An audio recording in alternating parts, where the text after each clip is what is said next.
అదివో అల్లదివో శ్రీహరివాసము 10,000 శేషుల పడగలమయము అదివో అల్లదివో శ్రీహరివాసము. కన్నిక్కడ పెట్టాడు, జలపాతం బయట పెట్టాడు చూస్తున్నాను. చెవి ఇక్కడ పెట్టాడు, వీణానాదం అక్కడ పెట్టాడు వింటున్నాను. నాలుగు ఇక్కడ పెట్టాడు, లడ్డూ దాని మీద పెట్టాడు తింటున్నాను. చర్మం ఇక్కడ పెట్టాడు, కొడుకు కూతురు భార్య మిత్రులు ముట్టుకుంటే స్పర్శ తెలిసి సంతోషిస్తున్నాను. మల్లెపూలు జాజిపూలు చామంతి పూలు వాసన తగిలి ముక్కుకి రకరకాల వాసనలు తెలిస్తే పొంగిపోతున్నాను. జగత్తుని ఇంద్రియ స్థానములతో అనుభవంగా పొందితే అది భోగం అవుతోంది. ఇప్పుడు ఈశ్వరుడు ఈ రెండిటినే కాదు మూడవ దాన్ని కూడా ఇచ్చాడు. అది వేదం. ఆయన అన్నాడు ఇవన్నీ ఇచ్చాను, ఇవి ఇచ్చాను. ఎందుకు ఇచ్చానో తెలుసా? వీటిని నువ్వు అనుభవించవద్దని నేను ఇవ్వలేదు, అనుభవించమనే ఇచ్చాను.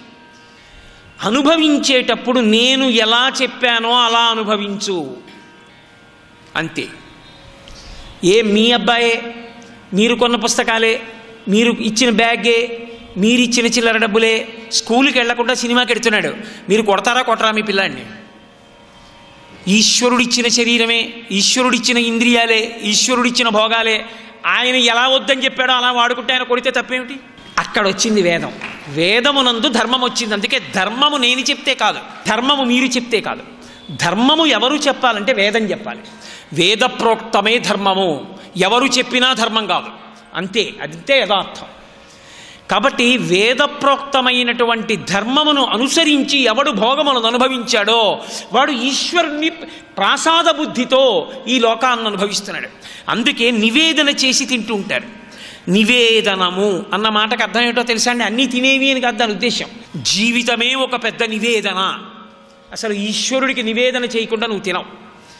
ఇప్పుడు ఈశ్వరుడికి ఏది నువ్వు నివేదన చేయడానికి భయపడుతున్నావో అది ఈశ్వరుడు నిన్ను అనుభవించమని చెప్పలేదని గుర్తు కాదు. ఈ భోగం ఇక్కడ వరకు అనుభవించు అంతే. కామము భార్యతో ముడిపడాలంతే. భార్యతో ముడిపడితే, అందుకే ధర్మము, ధర్మ అర్థ కామ మోక్ష. మోక్షం వేరు కాదు పురుషార్థం. కామము ధర్మంతో ముడిపడిపోయింది అనుకోండి, అంతే, కొడుకు అనే ధర్మాన్ని ఇచ్చేస్తుంది. అర్థము ధర్మంతో ముడిపడిపోయింది అనుకోండి, ధార్మికమైనటువంటి అర్థము మిమ్మల్ని రక్షించేస్తుంది. ధర్మబద్ధమైన అర్థము, ధర్మబద్ధమైన కామము మోక్షాన్ని ఇస్తుంది. ధర్మాన్ని కామంగాని అర్థంగాని వదిలిపెట్టాయా ప్రమాదాన్ని ఇస్తాయి. అందుకే పురుషార్థముల యందు మొదటిదేది ధర్మము. నువ్వు పట్టుకోవాలి దాన్ని. పట్టుకుని ఈశ్వరుడు ఎలా చెప్పాడో అలాగే అనుభవించాలి. చెలియలి కట్ట విశ్వనాథ సత్యనారాయణ గారు వేద హృదయాన్నంతటినీ పట్టుకుని ఇచ్చారు మహానుభావుడు సాహిత్యాన్ని. అది ఋషివాంగ్మయం అంటే అలా ఉంటుంది. సముద్రం దాటగలదు, వచ్చి పడిపోగలదు ఊరి మీద, కానీ ఎందుకు రాదు? ఏవి 4 కెరటాలు వచ్చి వెనక్కి ఎందుకు ఎడుతుంది?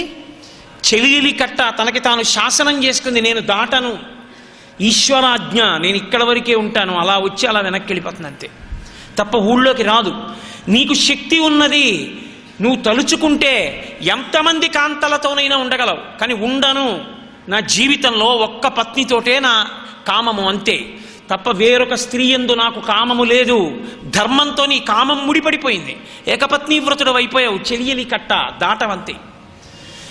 ఇది ధర్మము చేత అర్ధకామములను ముడివేసుకోవడం, పుచ్చుకోవడం.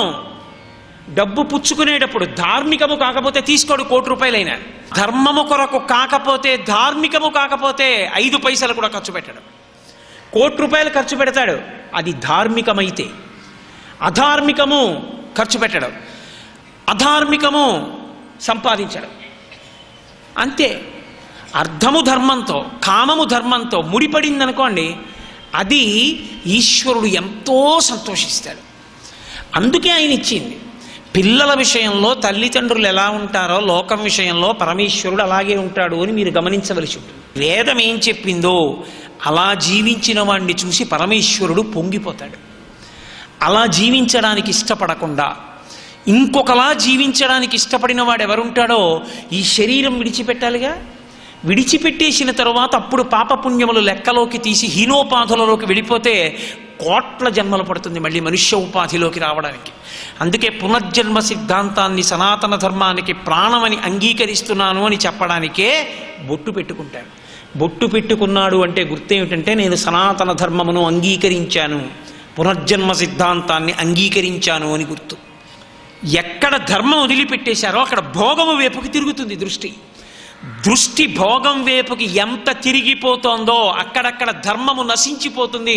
మీరు బాగా గుర్తుపెట్టుకోండి, ఈ దేశ ఔన్నత్యము భోగముల వలన కాదు. భారతదేశం పేరు చెప్తే విదేశాల్లో దేనికి నమస్కరిస్తారు అంటే ఇక్కడ ధార్మిక నిష్టకి నమస్కరిస్తారు.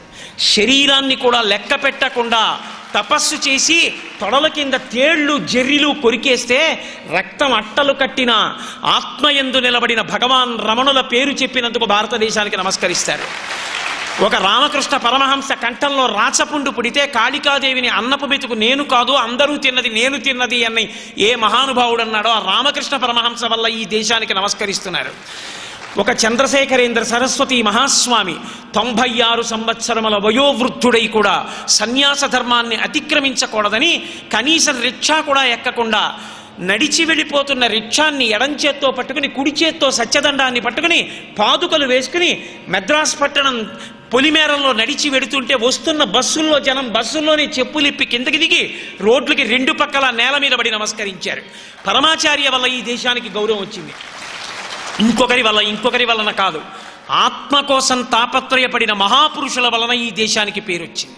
అటువంటి చోట ధర్మాన్ని విడిచిపెట్టి మిగిలినవన్నీ పట్టుకోవడం, దానికోసం ఈశ్వరుడి దగ్గరికి వెళ్ళి ఆయన్ని కోరికలు కోరడం ఎంత అసహ్యంగా ఉంటుందో కలియుగ ప్రారంభంలో నారదుడు చూపించాడు.